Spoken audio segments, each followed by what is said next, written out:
सुप्रभात प्यारे बच्चों, हमने पिछली कक्षा में मानवीय करुणा की दिव्य चमक पाठ का सार की जाना था। आइए आगे पाठ का सार भाग 2 के अंतर्गत जानते हैं। फादर की भारत में शिक्षा, कैरियर और जीवन यापन। फादर जब इंजीनियरिंग के अंतिम वर्ष में थे तो वह धर्मगुरु के पास जाकर बोले कि मैं संन्यास लेना चाहता हूँ। संन्यास लेने से पहले उन्होंने एक शर्त रखी कि वह भारत जाएंगे। उनकी यह शर्त धर्मगुरु द्वारा मान ली गई और वह भारत आ गए। पहले उन्होंने जीसेट संघ में 2 साल तक पादरियों के बीच रहकर धर्माचार का अध्ययन किया और इसके बाद 9-10 वर्ष तक दार्जिलिंग में पढ़ाई की। कोलकाता से बीए करने के बाद उन्होंने इलाहाबाद से एमए किया। उन दिनों डॉक्टर धीरेन्द्र वर्मा हिंदी विभाग के अध्यक्ष थे। फादर ने वर्ष 1950 में प्रयाग विश्वविद्यालय के हिंदी विभाग में रहकर रामकथा उत्पत्ति और विकास नामक विषय पर शोध पूर्ण किया। परिमल में उनके अध्याय पढ़े गए।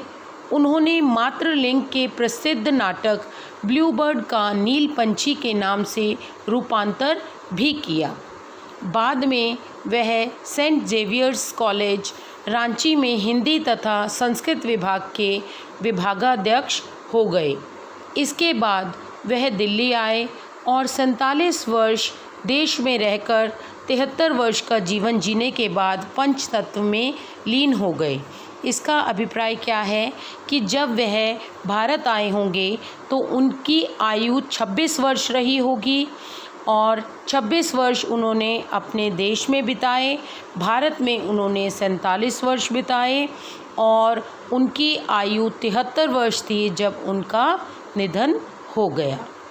आगे बढ़ते हैं। फादर का अंग्रेज़ी हिंदी शब्दकोश।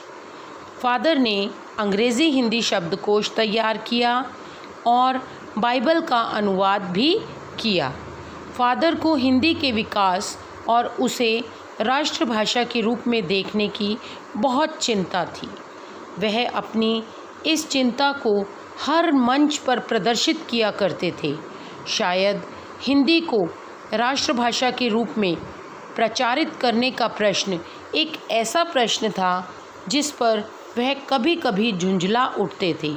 जबकि उन्हें क्रोध में कभी नहीं देखा गया था, फिर भी इस बात पर उन्हें झुंझलाते बहुत बार देखा गया था।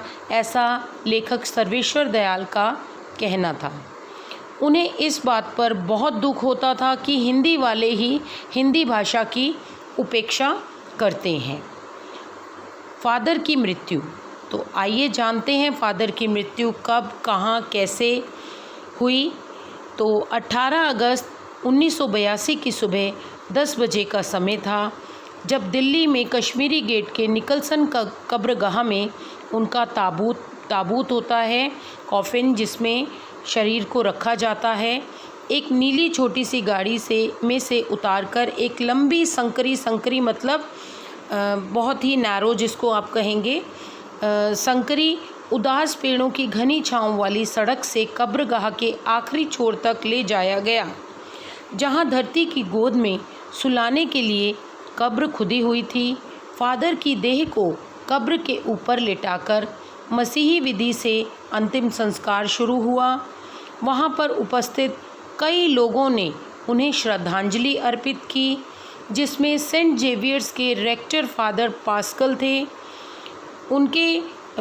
जी ने उनके जीवन और कर्म पर श्रद्धांजलि अर्पित करते हुए कहा, फादर बुल्के धरती में जा रहे हैं, इस धरती से ऐसे रत्न और पैदा हों। इसके बाद उनकी देह को कब्र में उतार दिया गया। फादर को यह पता नहीं था कि उनकी मृत्यु पर कोई रोएगा, किंतु उस क्षण उनके लिए रोने वालों की कमी नहीं थी। लेखक ने फादर बुल्के को मानवीय करुणा की दिव्य चमक कहकर पुकारा। तो यहाँ पर हमारे पाठ का सार समाप्त होता है। आशा है आपको पाठ समझ आया होगा। इस पाठ पर आधारित जो असाइनमेंट है वो हम आपको शनिवार को ERP पर डाल देंगे। कृपया आप उसे पूर्ण कीजिए। धन्यवाद।